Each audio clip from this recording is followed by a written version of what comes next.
Hi guys, this is Miss Wise. There's been several of you guys that have emailed me asking questions about today's assignment, and I think a lot of you guys were overthinking it. If you read at the bottom of the standards, it told you exactly what you needed to do, in which was read over that part of the chapter that was scanned in for you, and then do the notes through the end of the Precambrian period. I'm going to read over the notes for you and help you fill in the blanks. And depending on how we do later on, I will continue to do this. We are on this adventure together. This is new to all of us. None of the teachers have ever been through something like this before. So if you have out your geological timescale notes 1, the geological column, it says that the uses of the law of superposition and the study of fossils. Now, this is just expanding on what we have already gone over, in which is how the Earth was created and the fossils and how the rock layers have formed. So for the first bullet, scientists test areas around the world, and this is the fill in the blank, to properly age fossils and rock layers. Combine observations to create a standard arrangement. This is the fill in the blank. A standard arrangement. The arrangement is called the geologic column.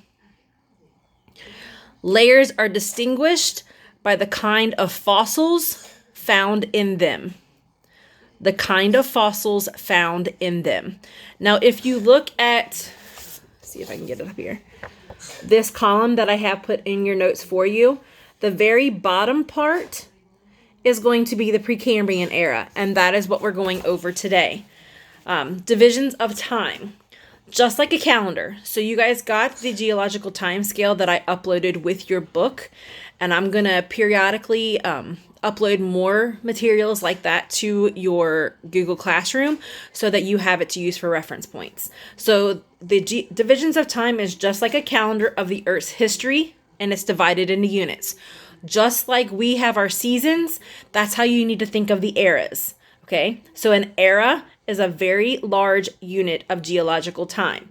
So that means that the 4 seasons that we have, winter, spring, summer, and fall, those can be divided up into our eras. So we have the Precambrian, the Paleozoic, Mesozoic, and Cenozoic. Then when we look at the different, so that means that our history is divided into 4 eras. Then we break that down, those eras, even farther into periods or epochs. So you can think of the periods as being the months that are in that season, and then the epochs are going to be the weeks or the days. Okay, so periods and epochs is a shorter time units of eras. These periods, each period is characterized by specific fossils. Now, if you remember when we went outside and we looked at the rocks that were rolling down the hill, we found several that had different types of things in their different layers. I even had a couple of you guys that picked up rocks that had like shells and what looks like little bones inside of them. That's a way that we tell what geological time period those rocks are from. So now I'm going on to the second page. The named for each area in which they are found. So as we go through these other eras and as we go through the different parts of the Earth's history, as we expand on what we've been doing, we are going to notice that these different periods are noticed by the significant fossils that are found in those areas. So example, the Devonian period for the Paleozoic named for the Devonshire, England. So you have Devonian, Devonshire. So a lot of fossils were found in Devonshire, England, so they named that period of time after that location. So now we are in the Precambria era. So this is 4.06 billion years long. Okay, this is the very first. If you remember the video that we watched, remember how it showed all the molten lava, and it said that the only thing that life could exist on Earth was the protozoa and the different bacteria and the single-celled organisms. That is the time period that we are going over right now. So at this time, the Earth's crust solidifies. There is no evidence of life in the Archean period. Now, if you were to look back on here, you can see to where at the very bottom here, this very bottom part is the Archean period. So that is going to be the very first time period that we are looking at in the history of Earth.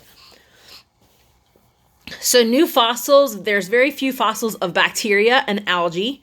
Most common are the stromatolites, which are produced by cyanobacteria. And what you remember back before I left on my trip, we talked about how there's only very, very small organisms that were living during this time. There's a few fossils of primitive worms. So if you remember in those rocks that we found outside, we could see the trace line of where worms probably crawled. Sponges and coral. Scientists believe that life began in the ocean, because if you remember when we were watching the video on how the earth was made, we saw that most of the earth was covered in water. And this is where we had the rise and fall. We had the plates and everything with all of the volcanoes that were erupting that made water fall deeper, in which let land show at the top. So this indicates that shallow seas may have covered much of the earth. Now, most of you were trying to go even farther, but that is as far as you needed to go today. And I hope this helps you make sure that you have the blanks filled in correctly. And I will look forward to seeing you guys later. And maybe we will set up a time, if more people are having problem, to have a full freshman class meeting on Google Meet. And then we will be able to talk about the stuff more thorough then. Thank you. Hope to see you guys soon. Bye.